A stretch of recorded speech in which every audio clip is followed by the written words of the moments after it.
सब मत करो फालतू की ये खुद नहीं कर रहा, पर्ची लिख के दे रहा है, कर कोई और रहा है। नहीं सर, बात तो ठीक है, वो सर वो पर्ची पे मारेंगे, उनके पास ऐसे पर्ची जा कहां से रही है? पर्ची कहीं मॉस्को तक तो नहीं पहुंच रही। वैसे कहा यह जा रहा है कि भाई साहब ईरान जो है वो रूस से बड़ा खफा है कि तुमने यार सीरिया में इतना साथ दिया था, हमारा साथ नहीं दिया यार, तो हमारे से क्या दोस्ती तुमने निभाई। लेकिन अगली खबर देखिए, इजरायली हमले में एक और ईरानी वैज्ञानिक की मौत। युद्ध विराम से ठीक पहले हुए अटैक में मौत। ईरान के प्रमुख परमाणु वैज्ञानिक मोहम्मद रजा, युद्ध में अब तक 15 ईरानी वैज्ञानिकों की मौत हो गई है। भाई साहब वहां वैज्ञानिक बनने कोई जाएगा नहीं, बच्चों को कहेंगे बेटा साइंस मत लेना, तुम साइंस मत लेना बेटा, तुम आर्ट्स लेना, ह्यूमैनिटीज लेना, तुम साइंस मत लेना बेटा। साइंस लोगे तो यही काम होगा। ईरान में बच्चे साइंस के लिए ऑप्ट नहीं करेंगे। अभी ये इतना खत्म कर दिया। स्टेम का इतना चक्कर चल रहा था ना, यहाँ पे वो चक्कर बंद होने वाला है, कोई नहीं लेने वाला है। बात बताइए, जितने कमांडर्स चले गए, जितने वैज्ञानिक चले गए, मान लीजिए इनके नंबर 2 भी होंगे, तो क्या इजीली रिप्लेसेबल होती है पोस्ट? एक चीज सोचने वाली है, ये मार किसको रहे?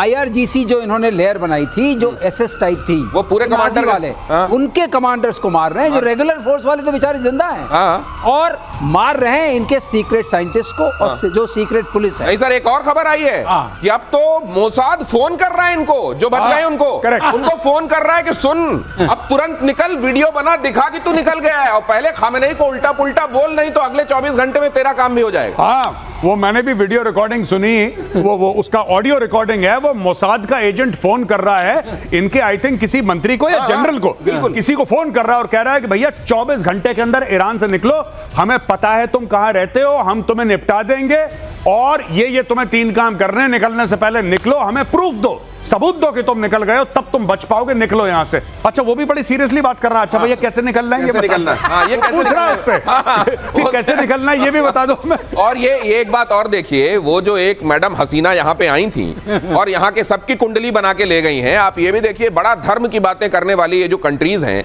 क्या ये धर्म की राह पर चलते हैं? अगर धर्म की राह पर चलते और दूसरी किसी पराई वाले पर निगाह न डालते तो ये हालत होती क्या ईरान की? ईरान के विदेश मंत्री सैयद अब्बास का बयान। अगली खबर, युद्ध की शुरुआत इजराइल ने की, फिलहाल सैन्य कार्रवाई को रोकने पर कोई समझौता नहीं। सैन्य कार्रवाई को रोकने का अंतिम निर्णय बाद गजब के सुर निकल रहे हैं यहाँ। एक, सीज फायर हमने किया ही नहीं है। दूसरा, हम सीज फायर क्यों, उन्होंने मारा तो वो सीज फायर, वो मारना बंद करेंगे तो सीज फायर हो जाएगा।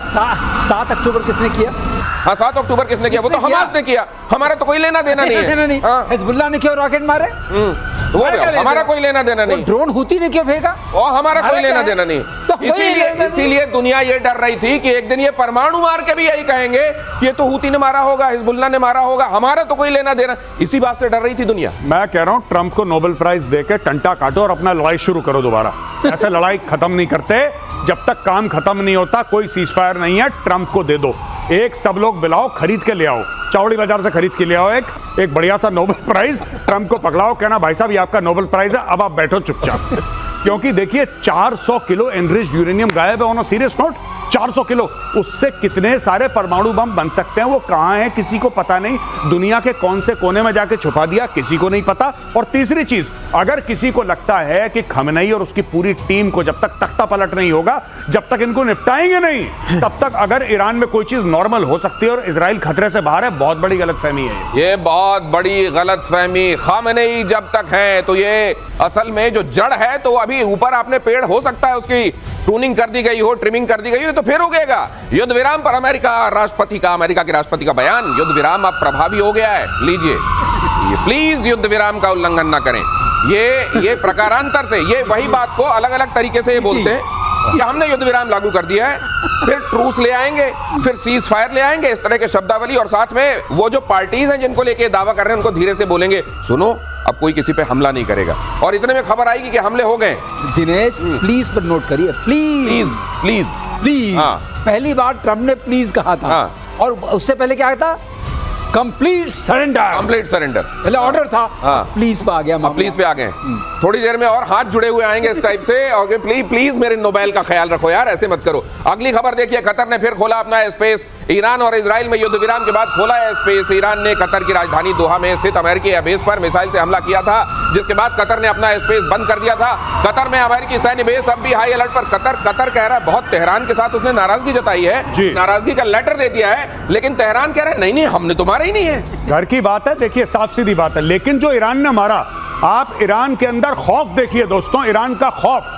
ऐसा है कि ईरान ने जब मिसाइल मारी अमेरिकन के ऊपर तो पहले एडवांस में नोटिस दिया कि भाईजान इतने बजे इतनी मिसाइल हम मारेंगे, तुम बच जाओ। अच्छा, ईरान ऐसा क्यों कर रहा है?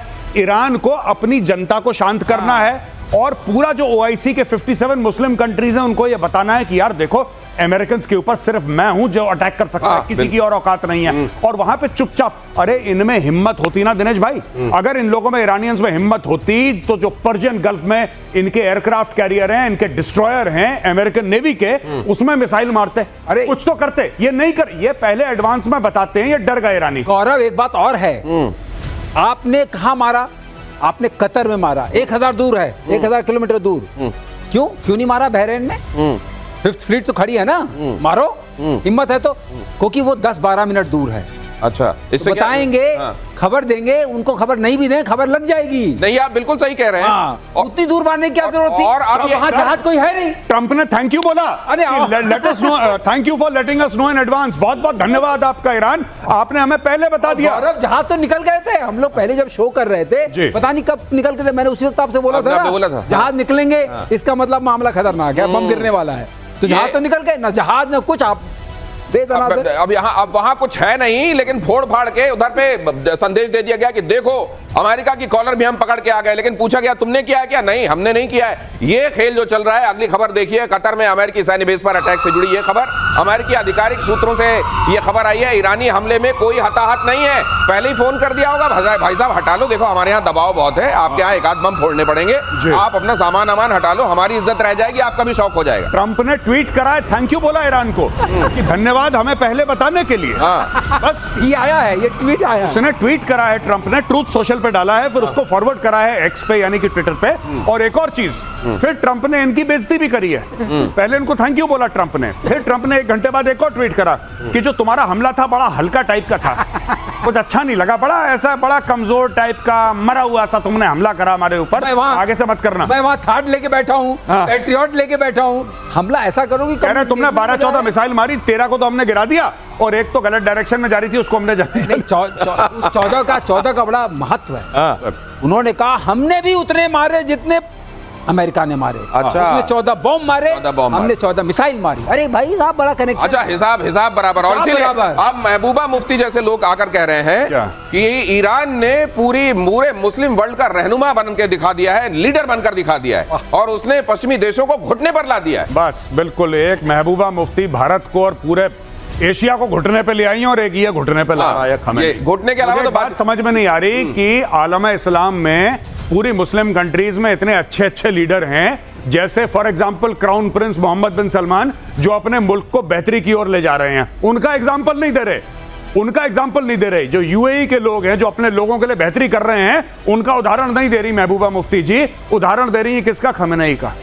ये आदमी जो कि हिजबुल्लाह और हमास पाल के बैठा हुआ है, उसका उदाहरण दे रही है। ये तो हाल है इनके। ये है, देखिए, यही कहते हैं ना, घुटने की बातें हो रही हैं। कम से कम अकल वहां रखकर बात नहीं करनी चाहिए। और ईरानी खतरे को देखते हुए पेंटागन चौकन्ना हो गया है।